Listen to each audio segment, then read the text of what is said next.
that immediate area is probably where the U.S. military has the least presence. Now, they're fairly spread out now, 3rd Infantry Division, especially the 2nd Combat Team, 2nd Brigade, throughout the city. But that area is not one that they are going into and out of with any kind of frequency.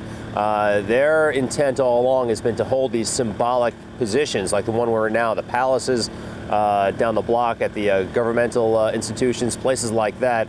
And it seems to have worked. Holding on to these kind of high-profile positions seems to have kind of shocked the regime into, well, a further disarray. All right, gentlemen, thank you very much. Live from Baghdad, Greg Tully with Fox, John Koopman with the San Francisco Chronicle. When we come back from Miami, we'll analyze the fallout from this war. Saddam Hussein did not go down alone. We'll tell you who's right behind him in a moment. Of CNN. It was an amphibious assault using their Amtraks. Yesterday and today, very, very tense in the inner city as they went house to house. Unfortunately, one Marine killed by a sniper yesterday. Very, very careful today. Tremendous fighting in the city. The boom of the 155mm howitzer. I was called out of the site of one battle, women crying and screaming, saying that their husbands had been shot by the Fedayeen, to say that, in fact, right here in central Baghdad, the statue of Saddam Hussein was being pulled down. Made way through the streets, found many of the streets were blocked with even more gunfights, lots of artillery, lots of what they call the 40 mics, the grenade launchers. Finally, I went through a no man's land, ended up here at the hotel, and was just amazed to see the triumphant scene of people yelling and screaming in the streets, trying to kiss me as I went by, and stomping on the ground. A couple of things, of course, there's still lots more fighting to do, as Secretary Rumsfeld said. We know that, the Marines have told us that. A lot of these awful sort of Fedayeen guerrillas out there, also from the Palestine Liberation Army, but great vindication for the Bush administration. Heath? Do you have any sense, Bob, of the degree to which the remaining fighting has been pacified in the last 8 to 10 to 12 hours? If the celebrations are having a ripple effect throughout those other parts of Baghdad? Well, what's really clear is that the regular army, Special Republican Guard, pretty much all fled. I'm not so sure that they're going to fight. What I'm pretty certain of, though, is that these guerrilla groups have gone to ground. They do want to fight. They're terrified of the sort of tremendous muscle of American armed forces, are looking for new tactics. We saw some of those tactics today as 2 vehicles tried to charge U.S. Marines. However, they were shot down, only to be evacuated, I might say, on U.S. military helicopters. Bob Arnott, live in largely liberated Baghdad. Many thanks. Stay safe, Bob. Thanks. As we continue our countdown coverage of the gradual capitulation of that city, the celebrations in northern Iraq, Kurds taking to the streets, euphoria taking hold there, even while the fighting is still going on as well. The mission of the U.S. military, the trek to Baghdad, the trek into Baghdad, and the work that lies ahead. And where is Saddam? Is he dead, hiding, trying to escape, looting his own palaces? The latest intelligence on the butcher of Baghdad. The Listening Post, how the Arab world reacted and didn't react to today's historic happenings in Baghdad. And the Countdown Flashback, supersized, the day that was and will be remembered forever by the Iraqis in 4 minutes. And that brings us to tonight's Countdown Top 3 Newsmakers. Number 3, Joe Baghdad, the man on the street. Took him a while to get there, but he made a lot of noise once he did. Number 2, General Tommy Franks. At times it seemed like he wasn't doing much. That conclusion has been proved wrong. And number 1, the president. He is not saying, "I told you so," even though nobody, nowhere, would blame him if he did.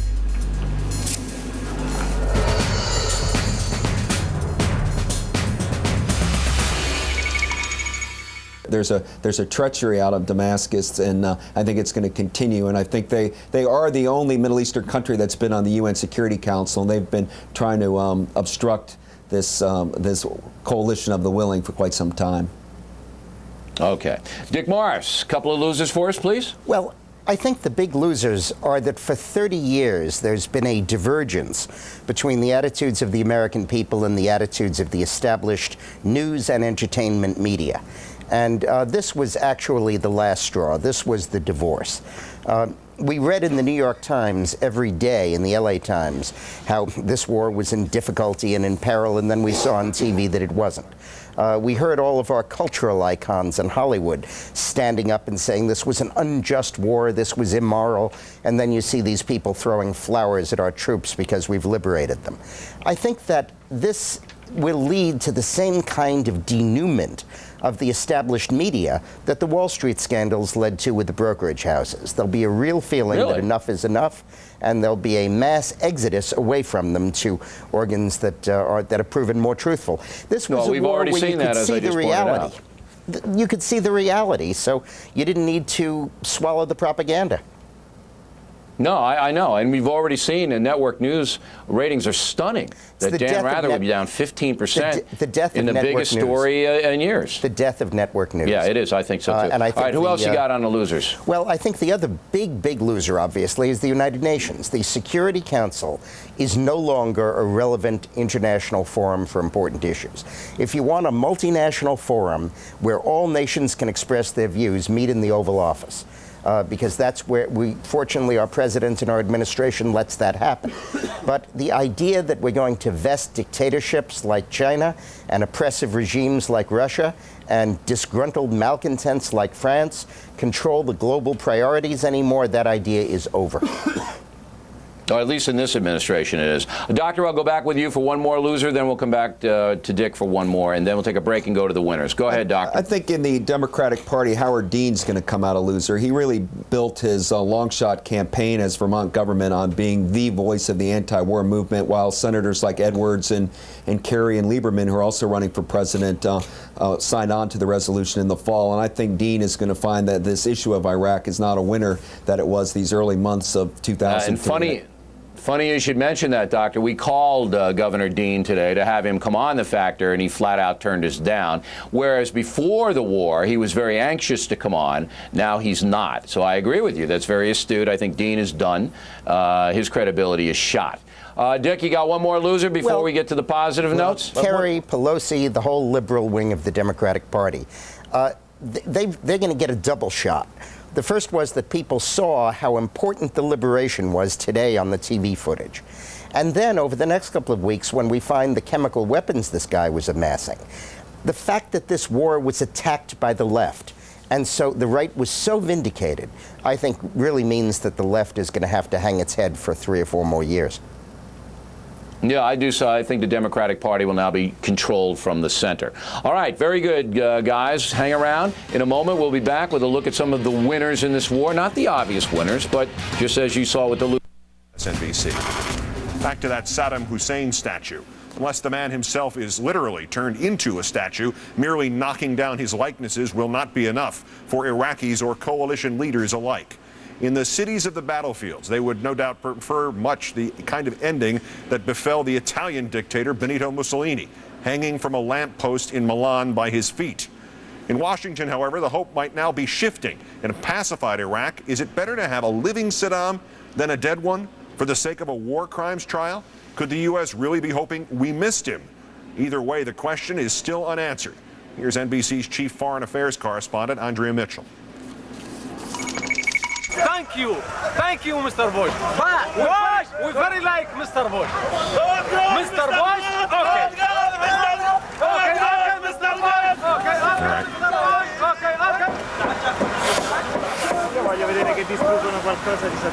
Obviously not Andrea Mitchell's report. We'll try to get that to you later. Mapping it out tonight, there were not enough ground troops. Iraqis would be more angered by American invaders than they would be worried by Saddam's Fedayeen. The street-to-street fighting in Baghdad could create a modern-day Stalingrad. Okay, what the critics meant to say was, joining me now to look at how the cards all came up in order and the slot machine kept spitting out the jackpots, Frank Gaffney, former Assistant Secretary of Defense, now President, CEO of the Center for Security Policy. Mr. Gaffney, good evening to you. Good evening. First off, who's right, the Iraqis who are celebrating on the streets of Baghdad or Mr. Rumsfeld saying, hold on, this is far from over? Well, this is happily one of those cases where they're both right. The Iraqis are celebrating in the street because they're part of Iraq has been liberated, and they now know that it's not going to ever revert back to Saddam Hussein's tyranny. And Don Rumsfeld's certainly right in pointing out that there are other parts of Iraq that have not yet been liberated and that remain, if not under Saddam's control, then certainly not yet under the control of coalition forces there to liberate them. Narrow it down for me. Obviously, a lot of things worked exactly as the Bush administration expected, hoped for, thought it would. Which of all of the processes, political or military, worked the best, in your opinion? Well, I think the single most important thing to determining how this war was going to go was the one that we saw the evidence of in a very dramatic way on your networks and others all day today, namely the sentiment of the Iraqi people. Once it was clear that they were with us, that they valued and welcomed and were grateful for our liberation of their country, everything else was really just a matter of falling into place. That was brought about, to be sure, by a really remarkable military campaign following on the heels of a not so effective political and diplomatic strategy. But I think where we are today is largely as a result of it coming together and convincing the Iraqi people that we were in fact doing what President Bush said we were there to do all along, namely bringing freedom to them. The kind of ad hoc diplomatic strategy that you just referred to, what came of all that, if not what was planned originally? The political vision, the willingness by Mr. Bush to go this largely alone if needed, as apparently it was, is that now vindicated as a kind of viable international policy? I think what President Bush understood from the very beginning was that the United States needed to be able physically to effect this undertaking by itself. And if it did, if it demonstrated it had the resolve to do that, as well as the will, it would have lots of company. And I think that what we found going the UN route was that people who were determined to stop us, in the end, couldn't stop us if we had that kind of resolve, if we had that kind of capability, and most importantly, perhaps we had the kind of leadership that President Bush offered. Now he obviously faces another series of hurdles about winning the peace and all that goes into that. Do you think that he gets some benefit of the doubt from his critics for what has happened today and in the last 20 days? Well, I certainly would hope so, but I'd never underestimate the president's critics and how wrong they can be. We're likely to see some hard roads ahead. I think Don Rumsfeld said that very... He stays away from the media cameras a lot, but Franks has done an extraordinary job of making this all come to fruition. All right, but how can Ansar in Spain or even Tony Blair in Britain be winners if their population continue to take the ridiculous stand that America's bad and all of this? See, they won. They were on the right side of the war, but I don't know if public opinion is going to shift. I think public opinion is shifting for both of them. Whether it'll shift enough, we'll have to see. But history is the final judge. And both Blair and Ansar are going to go down the history of their countries for showing the political courage to do this. I think when one looks in Great Britain, for example, you think of Churchill and Roosevelt, Reagan and Thatcher. I think the Bush-Blair team will be talked about, written about, and I think Blair will be proven correct in his judgment of standing by the United States. And I think Ansar, as a sleeper figure, showed a kind of courage in for a new Spain, trying to get over some of the post-Franco regime problems there. I'm going to give you my surprise winner and surprise loser, and you guys can react, okay? Morris, we'll go with you first. My surprise winner, and you're going to love this one, Dick, Hillary Clinton.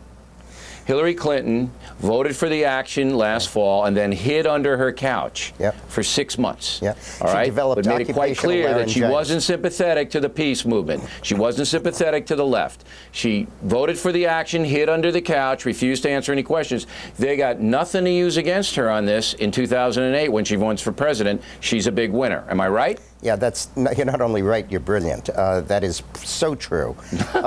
Hillary Clinton always gains the most when she shuts up. When she talks, she gets into trouble.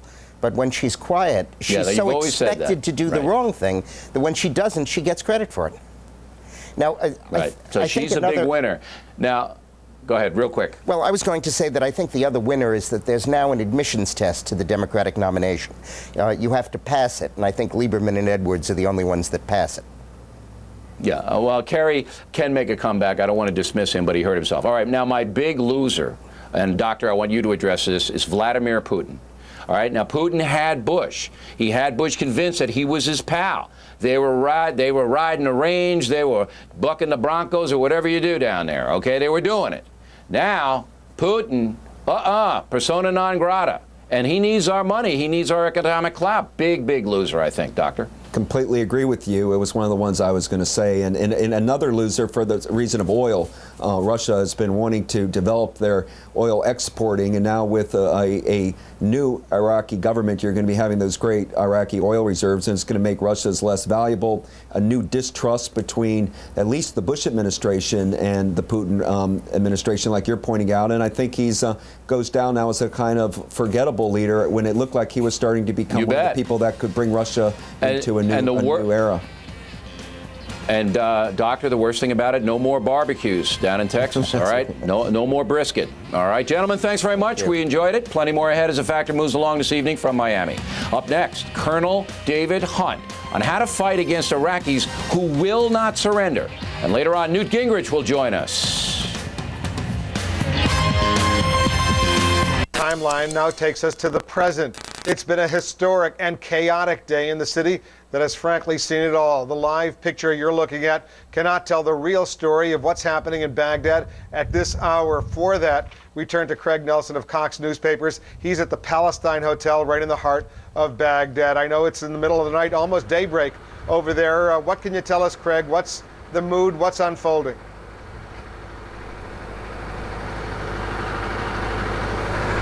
The mood is one of relief around the Palestine Hotel. As you know, Wolf, yesterday there were 2 journalists killed here by a tank shell that hit the hotel about 12 floors above me.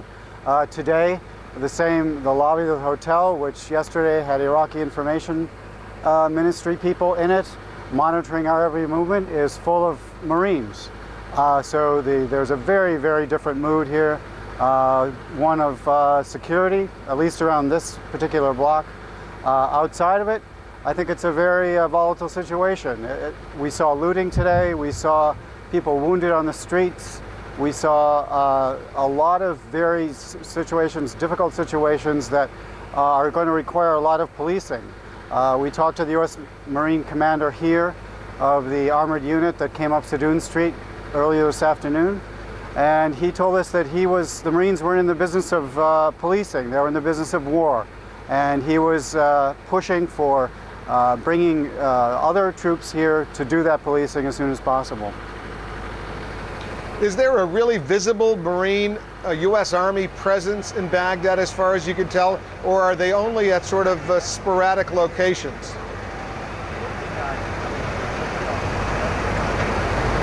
They're only at sporadic locations. I think they've been very, very selective about where they've camped. They want defensible perimeters. They're frightened about suicide bombers. Saddam's Fedayeen haven't been wiped out. So I think they've been very, very careful about setting up camps in protectable places. And right now, right behind me, we have scores and scores of tanks and armored vehicles. We also have hundreds of Marines, and they've set up a perimeter on this hotel for the night. Craig Nelson of Cox Newspapers. He's at the Palestine Hotel, a hotel full of U.S. Marines right now, at least in the lobby and around that hotel. Craig, be careful over there. Thanks very much for joining us. Paula, dramatic developments unfolding. We're watching history. We certainly are. There was one point this morning when we were watching this all happen where we wondered what else we might see during the day. Everybody had their seatbelts on, basically. As John King just made very clear from the White House, Saddam Hussein's regime may be toppled, but the coalition... Columns of smoke behind me, those are the remnants of a firefight, and we found ourselves right in the thick of it. Wherever the story goes, I've already got that figured out. It's already ongoing. I think you'll see the end of this by the end of the week. All right, so basically the armor, the infantry are going to be used for security now. They're going to be used to stabilize Baghdad, the other cities, and the special ops will hunt down the fanatics. Absolutely. The Met guys put pressure as they have. As we said before, you're not going to put them in the sea unless you have to. A little bit more like Basra than it was to Baghdad. There's a little difference in tactics. But I think that in order to do these other 3 cities up north, you got a lot more use of the Kurds with the special ops and the special guys we've got already in Baghdad doing the hunting in the tunnels. We're going to have to go find them. Does the military have a list, and maybe you don't know this, but if you do, let us know, of people that they want to capture and try as war criminals? There's about, yes, there's called the high-value target list. There's about 40, Saddam and his 40 thieves. It's around 40, 50 guys. Some we will want for I guess, public relations to bring to trial. The others we just want dead. We don't want a lot of Milosevic's trials. It takes too long. They get too much of a forum, and nobody cares about them that much anyways. So it's really kind of dead or alive type of situation. Some will bring to trial just for grins. Okay, now Saddam's hometown is the only one that really is holding out. I don't know about Mosul or what the situation is inside there. These are both in the north of the country. Right. Can you tell us a little bit about those campaigns? Who's fighting? What's going on? Sure. This is the south. We're talking about from a distance, the closest town you mentioned, about 90 miles from Baghdad. You've got the Kurds have done a good job with our special forces moving. There's been some battles every day. We're taking our special ops guys like from Australia, who have done a great job, about 2,000 special operations guys, and they're going to be more active. Rangers, the 3 battalions of Rangers, and the 173rd, which is up north. Up north with the 173rd, they have been reinforced with tanks and some mechanized, so that they're going to come out of the north and help with that fight. Again, I think what we saw today with the fall of Baghdad, I think you'll find a tumbling effect, and the fight will go a little bit easier in the north. We're going to have to put pressure on them. Then we've still got to come up with Hussein, I think, for political reasons. All right. Well, I think he's dead. I really do. Yeah, me too. Do you disagree with that? No, I think he's dead, too. You think he's dead? Absolutely. Yeah, I think they got him. And I'll tell you why, and we only have a minute left, but I'll give you the last word. With the collapse that took place so quickly, there's nobody giving any orders. I mean, if he's alive on a telephone, that wouldn't have happened as fast as it did. And I'll give you the last word. Yeah, thanks. And all of that, getting the last word on your show is a big deal. The fact is that if this guy's been smart for 30 years, survival, if he wanted to make an effect, he'd come on, or we'd see one of those fake films. There's no government left in Iraq. Right. We're gonna have to. There's nobody left. None. Right. All right, Colonel, as always, thank you very much. When we come back, Newt Gingrich on whether America will target other troublesome countries. And later on, the fact that 3 U.S. soldiers wounded in combat talk exclusively to us. We will hear their harrowing stories as the factor continues. The Americans began this war with what they called a decapitation strike, an attempt to kill Saddam.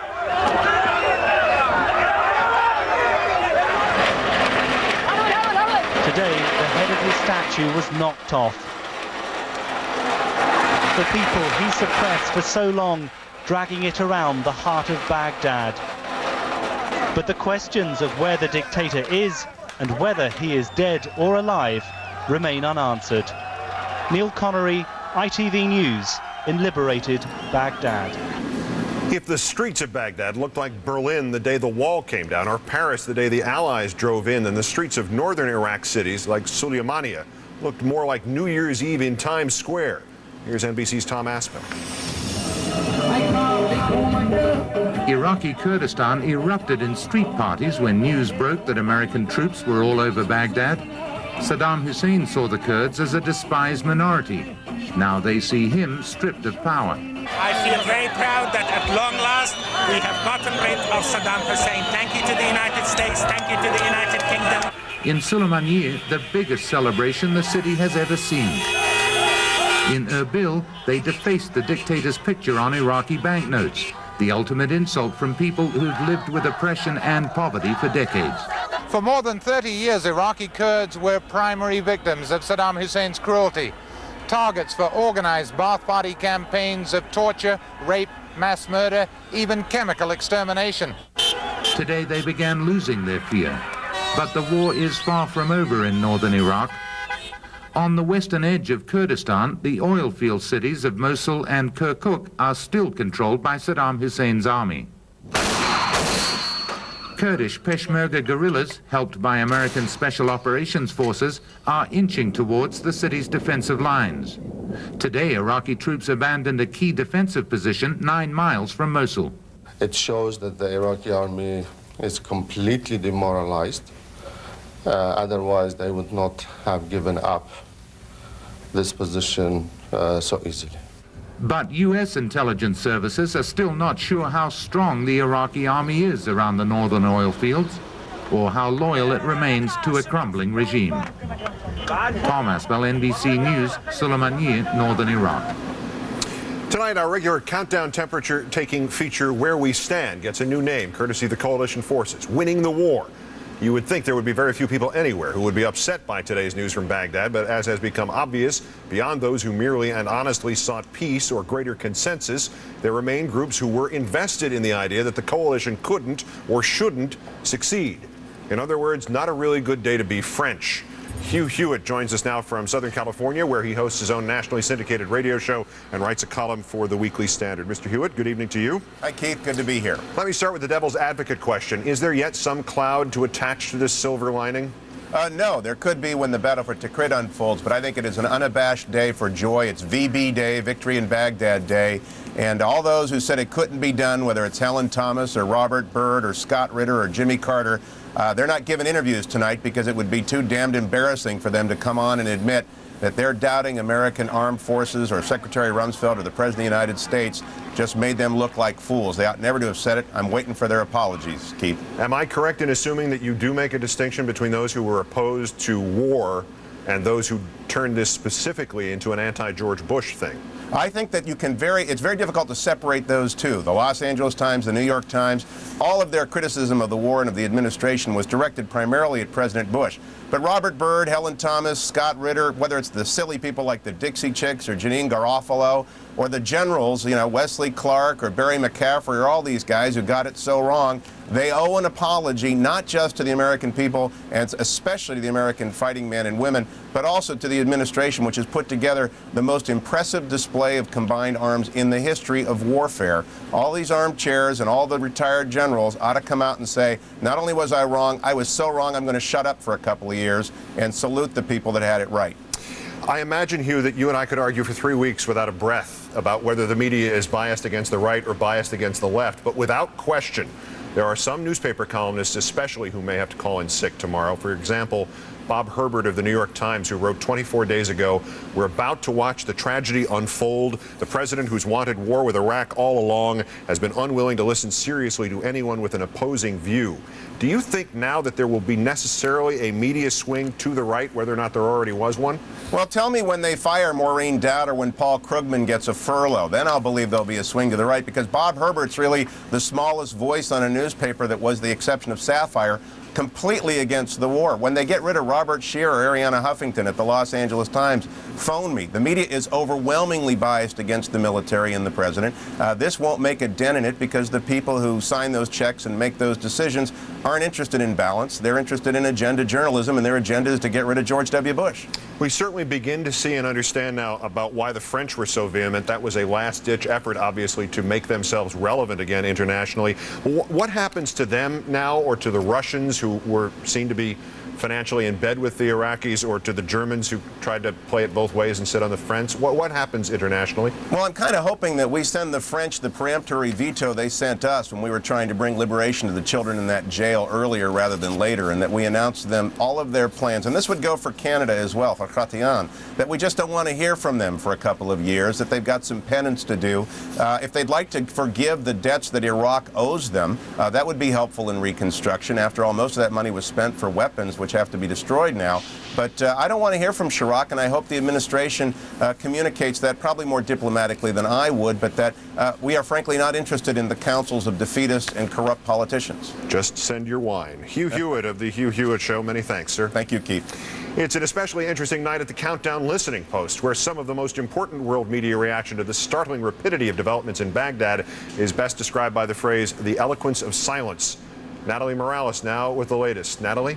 Keith, and as you would expect, a variety of reactions from Arab TV networks to those incredible pictures of Iraqis and U.S. troops ripping down that giant statue of Saddam Hussein. Starting with Al Jazeera, where commentators said Baghdad is preparing itself for a new history with, quote, an American flavor, taste, and smell. We are witnessing a change we never dreamed of seeing in an Arab capital. And there was no sympathy for Saddam on Iran's Al-Alam TV, which said these pictures show Saddam's regime had no popular base whatsoever. And as you might imagine, even less sympathy from a Kuwaiti TV commentator who said, it looks to me as if the people want to execute the criminal Saddam.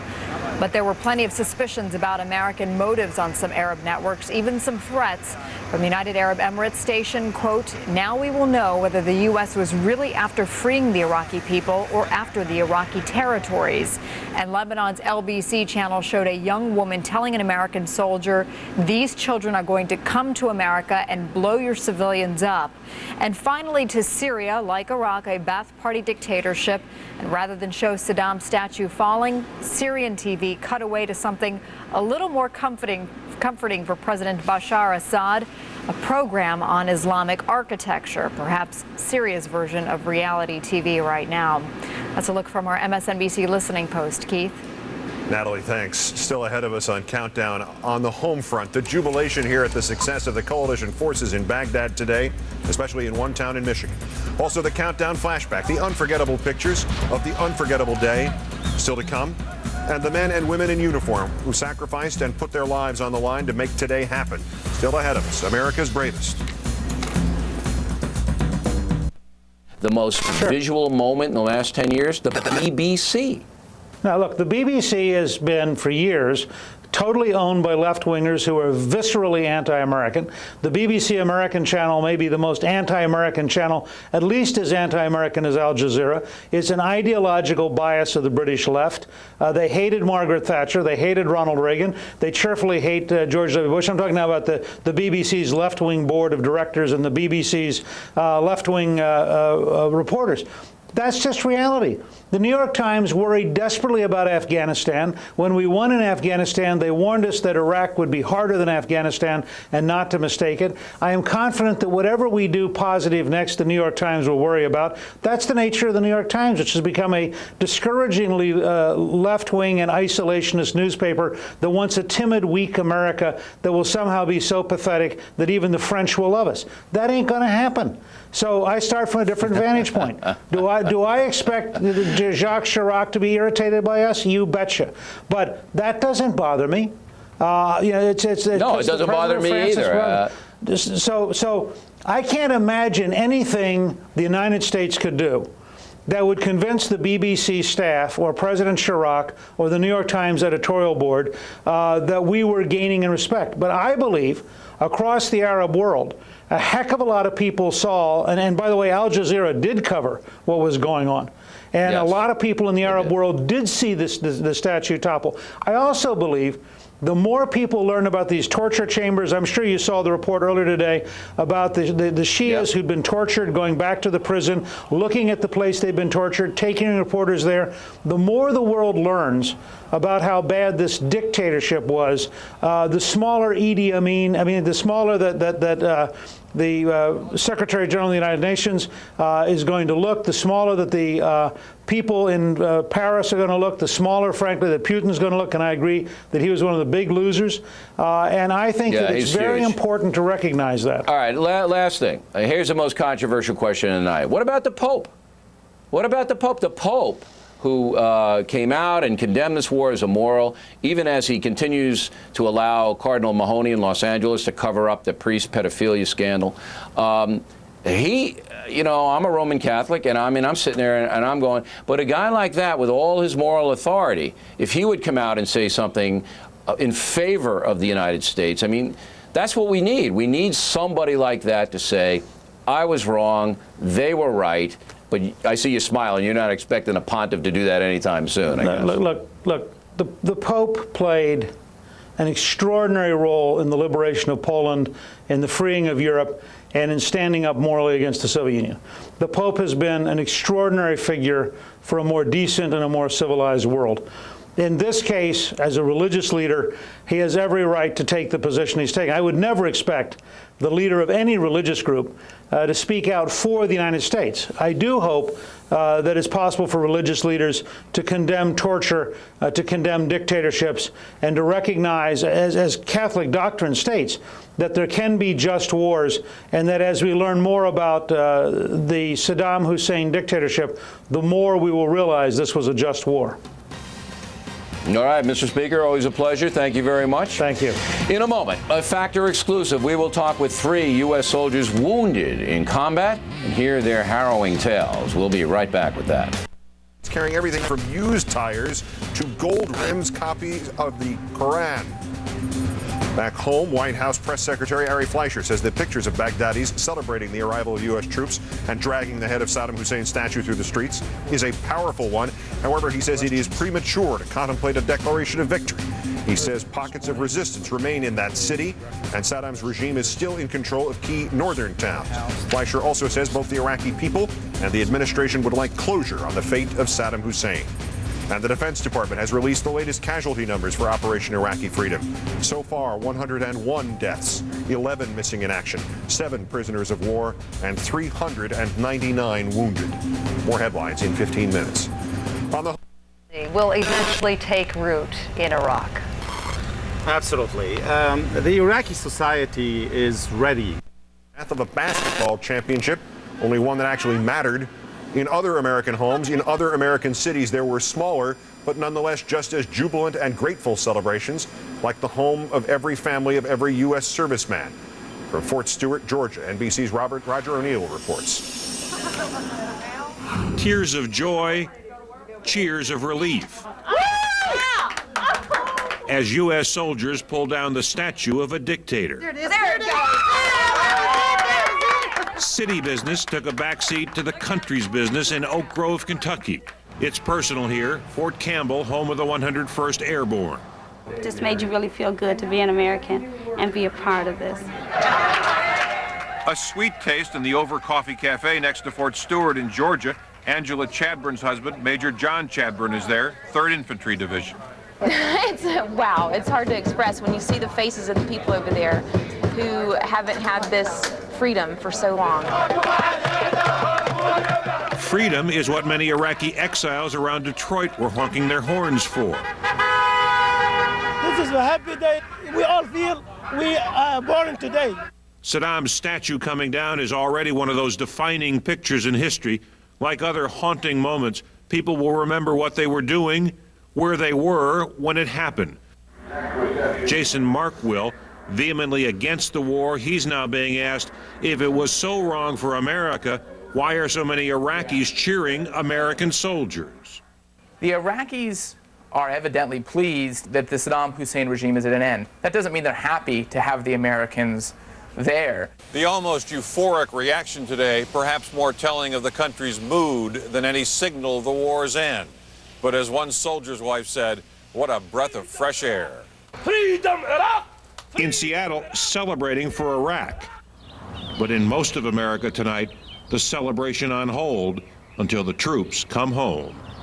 Roger O'Neill, NBC News, Fort Stewart, Georgia.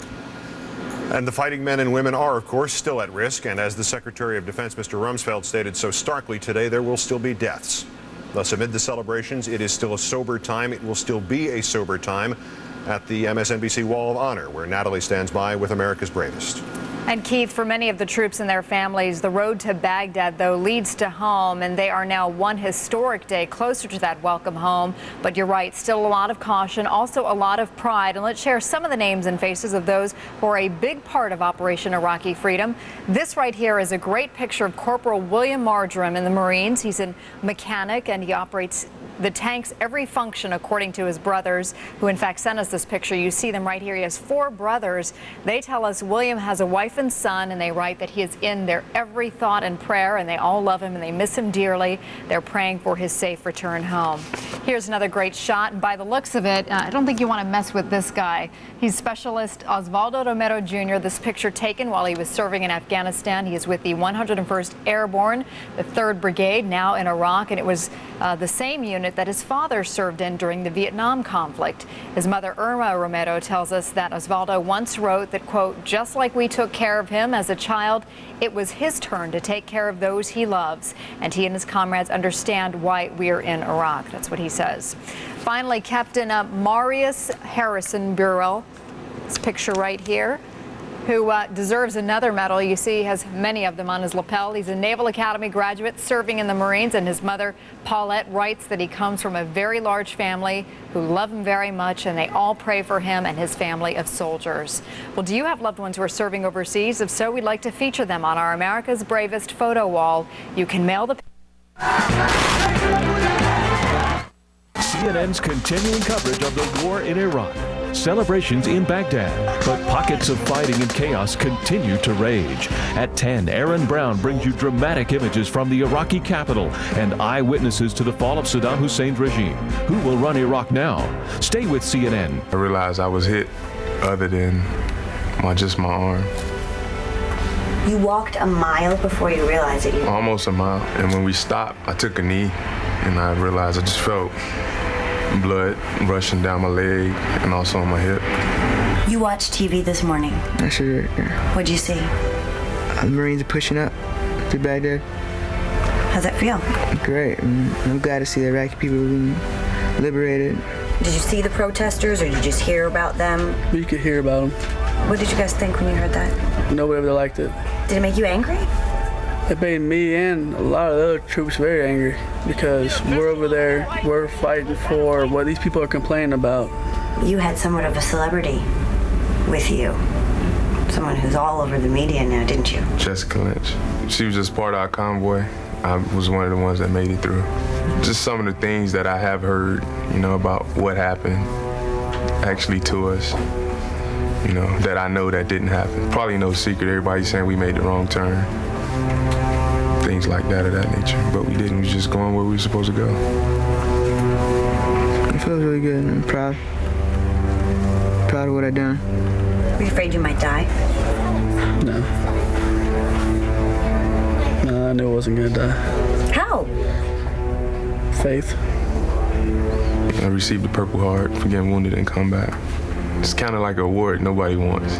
I had to get injured to get it, like I said, I don't really feel like I'm a hero. It's part of my job, everyday job.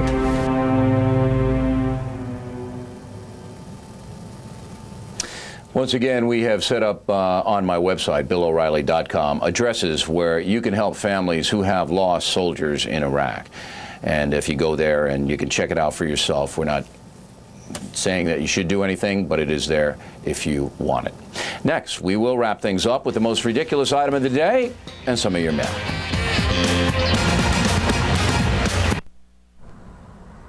Is there a clear leader who should emerge as the next leader of Iraq? As you know, your colleague Ahmed Chalabi is now in southern Iraq with a group of supporters called the Free Iraqi Fighters. Do you think he should emerge as the next leader of Iraq? Well, I don't think anybody on the outside should really look to impose themselves on the Iraqi people or should be appointed by the United States or the United Nations. Really, our struggle has been about giving the Iraqi people on the inside the chance to choose the system of government that they want and who should lead them. And really, this is our opportunity to show that we're true to our word and give the Iraqi people that chance. We should engage with them. We should give them the opportunity for all Iraqis, now that they are free, to hear their voice after so many decades of being oppressed. Well, given this iron rule of Saddam Hussein and his Ba'ath Party, the regime, there's no one, I take it, on the inside, sort of like Hamid Karzai, who emerged. Statue of Saddam Hussein about to be toppled, not by Americans, but by Iraqis. If Saddam could see himself now. Goodbye, Saddam.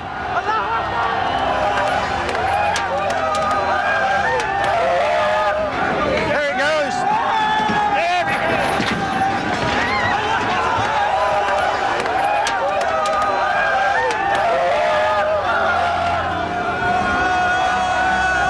I don't understand a word of Arabic, but I think I know what they're saying. Death to Saddam. Death to Saddam. In the early days of the war, the plan was criticized by some retired military officers embedded in TV studios.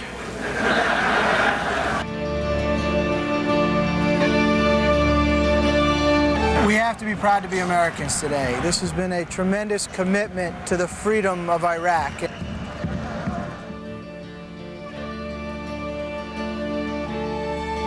This for the Americans? I like Americans. Is that present for you from the man in the car? I can't explain. It's very happy. Were you waving when the Americans came in? Yes, of course. I do.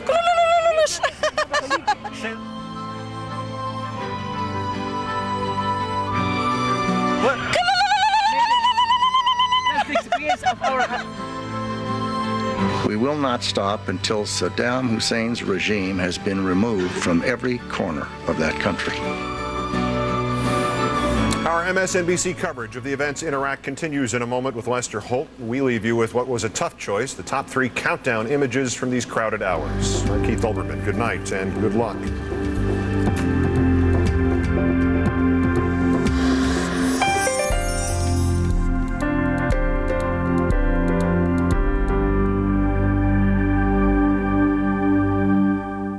Winning a gold medal in any field makes a bold statement. That's why.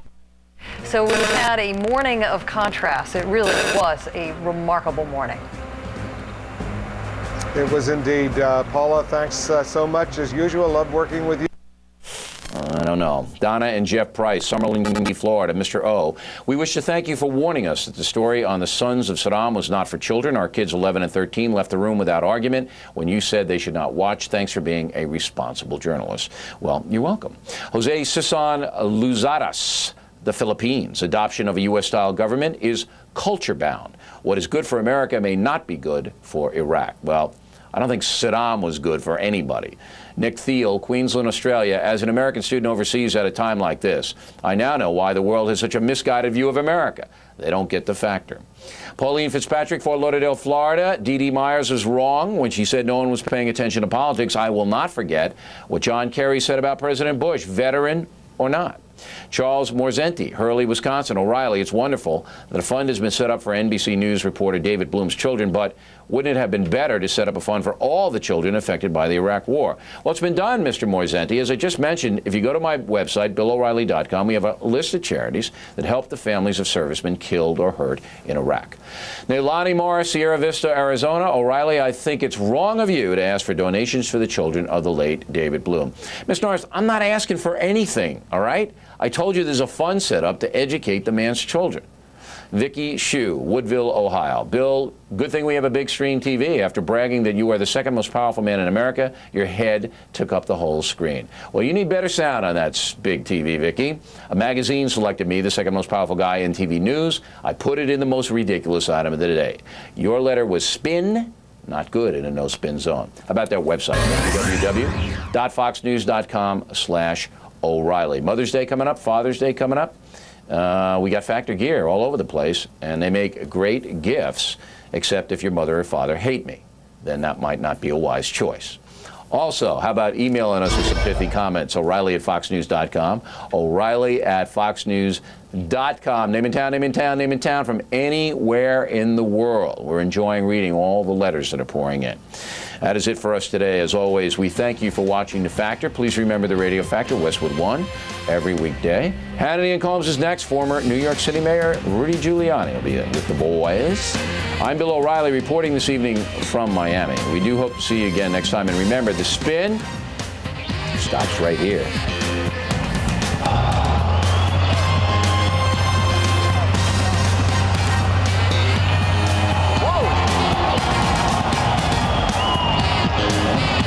As we get right to our top story tonight, you see it right there. The world watched. A large statue of Saddam was toppled in Baghdad early today. So is any part of his regime still intact? We got a busy night tonight. We're joined first by the former mayor of New York City, and soon maybe even to be mayor again another day. I'm kidding. Mayor Giuliani, how are you? I'm okay.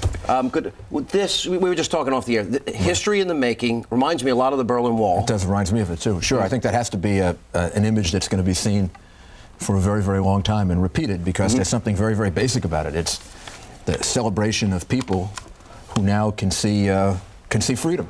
Yeah. They can see the possibility of freedom.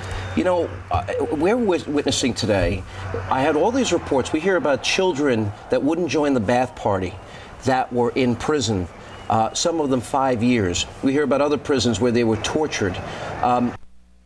A lot of happiness here, and it all began really much earlier in the day when the news spread of the collapse of the authority of the former Iraqi leader Saddam Hussein. He's one of the most reviled people in this part of the country. Many people remembering the chemical attacks that took place on the Kurds in 1998. forces in many parts of Iraq tonight. Military officials say a unit of the 4th Infantry Division's Brigade Task Force could start moving into Iraq in the next several days. Officials expect the brigade to head past Baghdad, but say the plan could change in the coming days. And some good news tonight. Military officials say they expect former POW Private First Class Jessica Lynch to return to the U.S. as early as this weekend. PFC Lynch will be recovering at Walter Reed Medical Army Center in Washington, D.C. Let's begin this hour by giving you a look at the dramatic events of the day. Throughout this conflict, some of the most compelling stories we've seen have come from our partners at Britain's ITN. Today, 3 of their correspondents, 2 in Baghdad and 1 in northern Iraq, capture the sights and sounds. Tonight, a look at how it unfolded through some of the words and pictures from John Irvine, Michael Nicholson, and Julian Mannion. These men are part of a company of 200 American Marines who fought their way into Baghdad last night. They are pleased with their accomplishments so far and remain confident. They don't believe this war is over yet, but they do believe it's nearing an end. And indeed, that came very quickly. Just a few hours later, the US cavalry rolled straight into the city center unopposed. What a formidable force this was. The Americans mightn't yet control Baghdad in its entirety, but they do hold all the important parts. A war of 3 weeks has brought an end to decades of Iraqi misery. It's now 6:45 on Wednesday the 9th of April. And, well, let's use that old cliche, an historic day.